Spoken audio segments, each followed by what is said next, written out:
The first time Jake walked into the small, dimly lit diner on the edge of town, he didn't expect anything to change.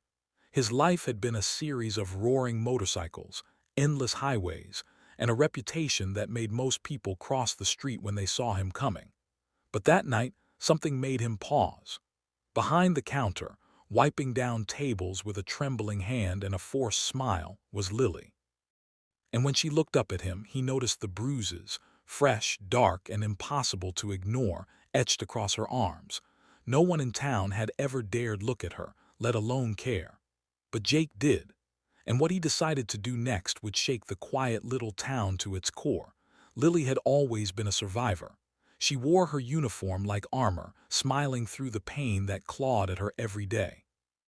The bruises on her arms and the occasional black eye weren't accidents. They were reminders of a life she couldn't escape, a man who claimed to love her but only left her with fear. The diner was her sanctuary, the one place where the world didn't seem quite so heavy, where the smell of coffee and the hum of old jukebox tunes could quiet the screaming in her head, if only for a moment. Jake noticed her the moment he walked in, but it wasn't just the bruises. It was the way her hands shook as she poured coffee, the way she flinched when a customer slammed a menu on the counter, the way she avoided eye contact even while serving them. Something in him stirred. He'd seen pain before, sure, but this wasn't just sadness. This was terror. And Jake, who had built a reputation as a ruthless biker gang leader, found himself wanting to protect her. At first he tried subtlety. A gentle question, a kind smile, a small tip left on her tray. But Lily was guarded. She didn't trust anyone, least of all someone like Jake, who looked like he could destroy half the town in a night if he wanted to.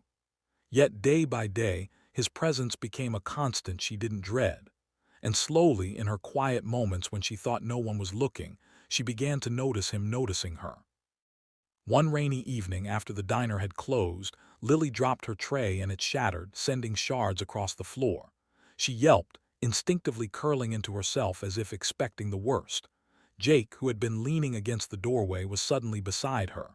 He didn't ask questions. He didn't scold her for the mess.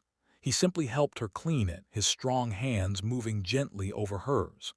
"You don't have to hide from it," he said softly. Lily blinked up at him, and for the first time in years, someone's eyes held concern without judgment. But danger wasn't far behind. The man who had tormented Lily for years had his own claws in the town, and he wasn't about to let her slip away. Jake knew that to protect her, he couldn't just offer kindness. He had to confront the storm head-on. Word spread quickly in a town like theirs. Jake's interest in Lily didn't go unnoticed, and soon, whispers turned to fear. The man who hurt Lily made a move, cornering her after a late shift at the diner. But Jake had anticipated it. The roar of motorcycles filled the empty street as he and his gang appeared, engines thundering like a storm breaking. The confrontation was tense, but Jake didn't act recklessly. He used his reputation as a shield and his presence as a warning. No one dared harm Lily again, not in front of him. After that night, something shifted in Lily.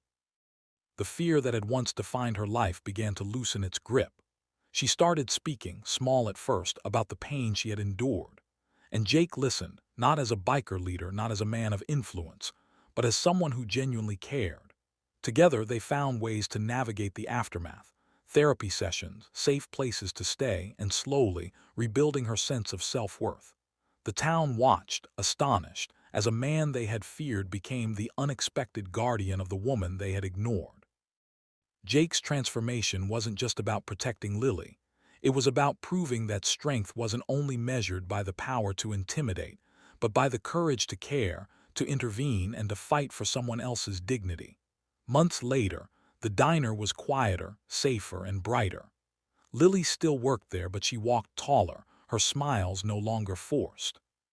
And Jake, who had once been just a shadow on the outskirts of town, had become a symbol that even the toughest hearts can change when they choose compassion over fear. The message was clear. Sometimes, the strongest person in the room isn't the one who shouts the loudest or rides the fastest. It's the one who notices the silent pain of others and dares to do something about it. And as they looked at each other across the coffee-stained counter, both knew that life would never be the same. But for the first time, it would be theirs to live, free from fear, free from shadows, and full of hope.